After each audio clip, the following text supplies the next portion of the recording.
ইতালির মাটিতে আমাদের এই বাংলাদেশি সংস্কৃতি খাবার আমরা তাদের কাছে প্রদর্শন করতে পেরেছি।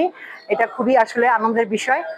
নারী শক্তি সংগঠনের সদস্যরা আজকে এখানে অংশগ্রহণ করেছে, তো এটা আসলেই আমি খুবই খুশি। ইতালিতে আইসা আমরা বাঙালি মেয়েরা নারী শক্তির মাধ্যমে বিভিন্ন সাংস্কৃতিক প্রোগ্রামগুলো যে তুলে ধরতে পারছি, সেজন্য আমরা বিশেষভাবে সুমি আপার কাছে এবং নারী শক্তির যে উদ্যোক্তা তার কাছে আমরা বিশেষভাবে কৃতজ্ঞ।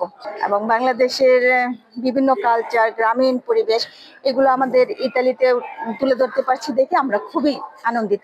আমরা নারী শক্তি মন্তানিওয়ালা এবার 2025 সালে আমরা 4 বছর, কিছুদিন আগে 4 বছর পূর্তি করলাম আমরা।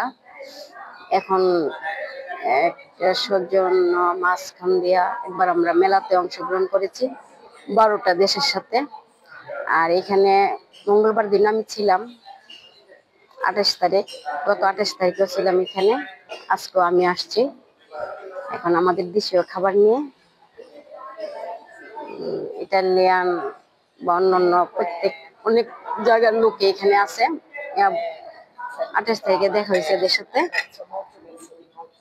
সবাই দোয়া করবেন যাতে ভালো করতে পারি এবং আমাদের নারী শক্তি